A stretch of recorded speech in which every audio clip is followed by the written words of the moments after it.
Hey amazing artist! I hope you're doing okay today. So welcome back to my channel. I thought that for this week we could do 5 easy creative exercises that are all about letting go.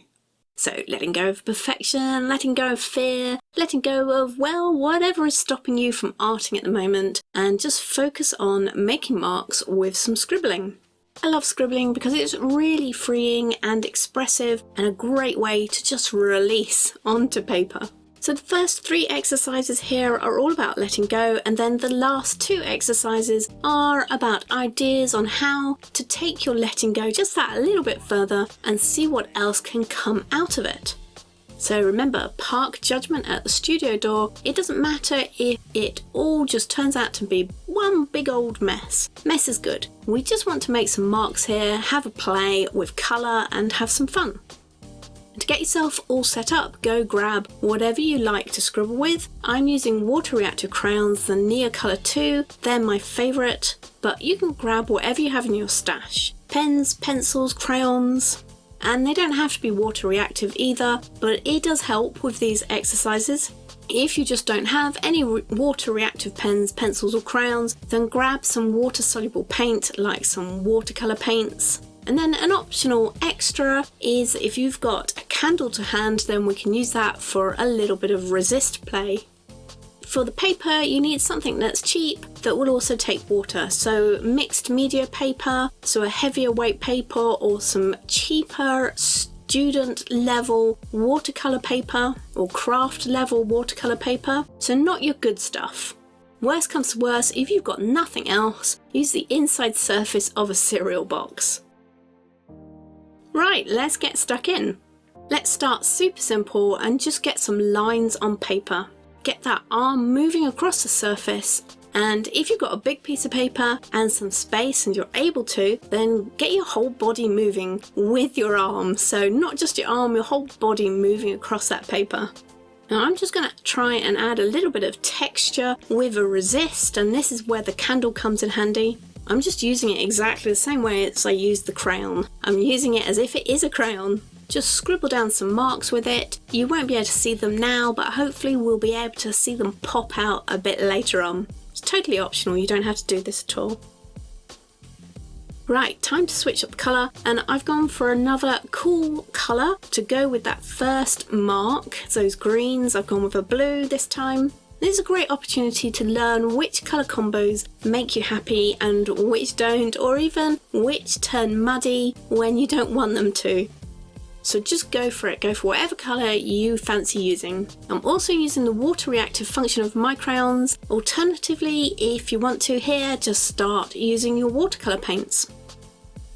Okay, so I think you can see where I'm going with this. I'm just going to keep on adding different colours, scribbling lines, adding water until the whole page is covered. Told you it was really simple. You can let the colour drip and merge and dribble, and don't be afraid if it does all start turning into browns or greys with your colour mixing. Just take note of which colours are working for you, which aren't. Remember, we aren't judging at this point, all we're doing is exploring. And actually learning how to mix browns and greys with the colours you've got, and how not to mix browns and greys, are actually quite handy. I think you can see some of the wax resist peeking through at this point. So let the piece dry completely. The dry version is unlikely to look as intense as the wet version. And once it is dry, you can come back in with your judgment and your analysis hat on. And if you wanted to, you can write down what you enjoyed about the process, what you like, what you don't like about the piece, about the colours that you used, what happened when you used them, and look out for the micro textures, those little areas of joy that make you really happy. How can you add those into your other pieces? What recipe of materials, colours and action made those happen? Okay, let's take that exercise a little bit further. And one of the biggest issues that people ask me about is, well, really about making a mess and their fear of making a mess. It's like all of the art we make has to be perfect from start to finish. And these exercises are designed to ease you out of that mindset and to help you to tap into your inner mess maker, because it's the inner mess maker that helps you to make unique discoveries, and it's the unique discoveries that help you to build confidence with your art making. So let's layer some more and see where we go with it. So I start this one with watercolour. So add a little splodge of colour down there and don't let it dry. Just start flicking from the tip of your crayon with some more water to get little drips and let them just sort of splash about into the wet surface. If you're not using a crayon, you can easily do this with your brush by just loading it with some watercolour paint and flicking it straight onto those wet areas.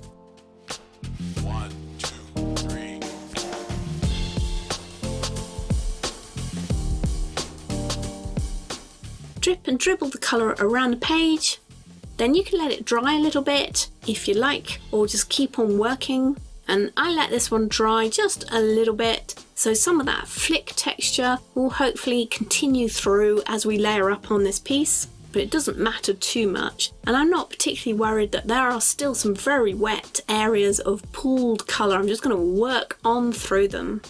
I'm going for some random lines here, just some nice curving lines. If you're using crayons or even pencils, don't forget that you can use the side of the crayon or the pencil as well, not just the tip. So experiment with different styles of mark making with the tool that you have. Changing up how we use the tools, even how we hold the tools, is a key part to this exploration type of practice. So just go for it. Don't think too hard about where you place your curves, just get them down on that piece of paper. Also feel free to experiment with some more colour, see how they layer together. So you want to be mixing up how you use your tools, how you make marks and what colour you're using. Don't worry about where the piece is going or how it's going to look when it's finished. Just get the marks down and have fun with it. Once you've filled that page, let it dry, then we can do the same analysis as we did with that first exercise. And what I tend to do is I will work on a few of these types of pieces in one session, then maybe come back to them later, like a day or so later, to look at them and see what I like, see what I don't like, and make all that analysis and judgment call of them then. It's good to try and stay in a non-judging state as you do the art itself, and then later judge or analyse the pieces, rather than trying to flick back and forth between those two states whilst you're making the art. But you know, you're always free to jot down any sort of notes that you need to quickly make, get them out of your head, just in case you might forget them later, or you know, something else might happen that means that you don't capture those moments. So far in the exercises, we've been quite subtle with the colour changes and also with the shapes and the lines that we've been putting down. This time I want to make the shapes bigger and bounce around some opposing colours on this piece to just really push a bit further and see where it will go. So start with a layer of colour, like a layer of cool colours maybe, so you could go with blues and greens. Colour that you know is going to mix well together. Cover as much space as you can, just really quickly and really roughly. When I change colours to add some shapes, I'm actually moving into the hots and using sort of oranges and reds and yellows. So these are unlikely to mix nicely with those cool colours. But what we're looking for here is how to add contrast, colour contrast, with the materials that we're using. And if we push it to an extreme, we really start learning the boundaries of what we can and can't get away with. These water-soluble crayons though are pretty forgiving, so we're still going to have some lovely, intense, original colours still here. So what hot and cold colours can you mix together to get a result that you're happy with? And what's really going to decide that is the pigment that's used to make the colour. And you may not have access to that pigment information, especially if you're using craft products. So testing and playing and writing your happy colour combos down is a great way to start working this out. If you're using products from art manufacturers, they tend to give you what pigments are in each of their colours, and you can find them in colour charts or on the product itself or on their website. So start noting these down as well, and you can start learning which pigments you like to work with. So just keep on playing and don't worry if you're making colours that you don't like. Trick is to make them and remember what different colour mixes led you to them. Plus there are times when you can get away with having colours that don't usually mix well together on a piece. And it's important to learn how that works and when you can and shouldn't use them. And then you can use that to your advantage. But it really comes from trying it out and experimenting. I'm using some pretty big and loose doodle shapes for my piece, and it's fun to go big, so just go for it. Keep layering, keep changing up the colour and the shape until you have a few layers down, then let it dry, and you can move on to your next piece. When you come to analyse this one later, think about the amount of colour and the positioning of the colour, what colours are next to each other, how that worked, what colours are layered on top of each other and how that worked. Were there areas that gave you a colour mix that you weren't so happy with that you were able to bring back with a new layer and get them working for you again? Did adding a new colour make it better or worse? And what about the shapes? Did they stand out for you in the colours that you used, or did they just merge into the whole piece? In the next two exercises, we're still going to play pretty loose and pretty experimental with what we're doing, keeping that judgment away until later. But we're also going to look at some ideas of where you can take your scribble pieces next. So for this exercise, I've called it Find the Face, because that's what happened with mine, and you know, I like abstract faces. But really, it's about playing, putting colour down, marks down, and then spotting the image that might appear and following that image, trying to develop it, trying to bring it out. The image doesn't have to be a face. It could be an animal, could be a feather, could be a cup, could be a flower. Well, you know, just about anything might occur to you as you're working on a piece. So for this one, it's time to put your imagination hat on, and also we could do with a pinch of artistic license thrown in for good measure. So start this one as you would with the other ones that we've been doing so far. Random colours, marks, playing with wet and dry colour, not being afraid to put down colours that you think might not mix well together, and just keeping it free and loose. At no point in this process do you want to be thinking, I'm going to make a face, or I'm going to make an animal, or it's going to be a flower.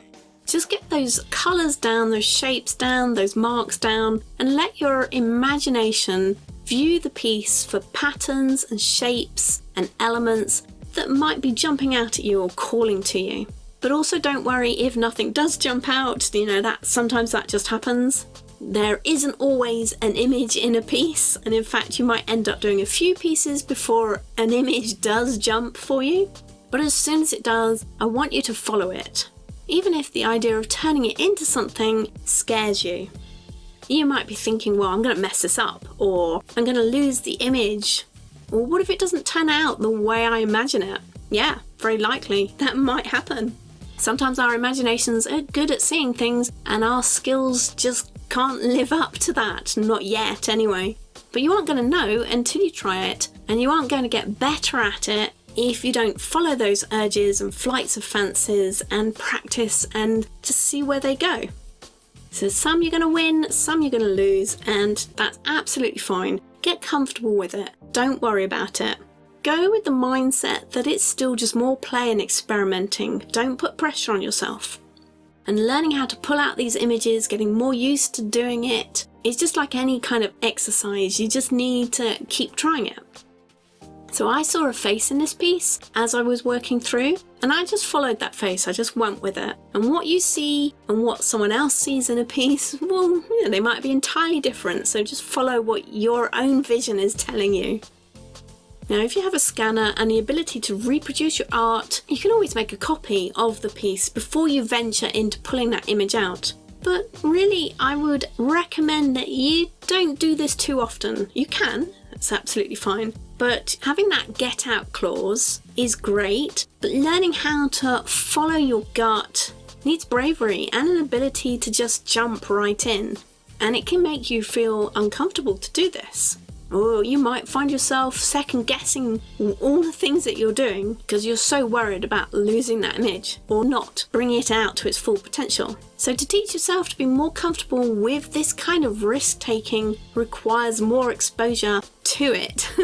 And if you're constantly giving yourself a get out clause by making copies to test out the idea first, then you aren't really exercising to get comfortable with the risk taking. Okay, so let's balance back up with an exercise with a little bit of composition in mind. Through all of that free expressive play that we just did, we discovered which colours we love using together, which accidental colour mixes we'd want to encourage and keep on using. We also learnt how to use the products to get different marks and what marks we were attracted to. And the actions that we took help us to limit our overthinking and get more comfortable with just doing. So this can now all come together in this piece. So keep all of these elements in mind, but as you add a mark or a colour down, add the next mark or colour to balance it. So if I put something on the left, I want to put something on the right. And you can build up your piece bit by bit until you feel that it's done. A lot of it is more building on instinct, but the type of exercises that we've been doing is going to help you to build up that ability, build up that confidence. So, if you made it all the way through the exercises, well done, I'm proud of you. Try and do them regularly or adapt them to the way and the products that you normally use, you like to use. Doing regular art exercises like this will really help you to be expressive and free and work more on instinct and to build up your confidence in your art. But these kind of benefits from these exercises, they work over time. It takes a while to build them up. It's not a quick fix. But luckily it's fun to do. So I do have plenty more art videos to help you with your art, so watch these next and I will see you over there.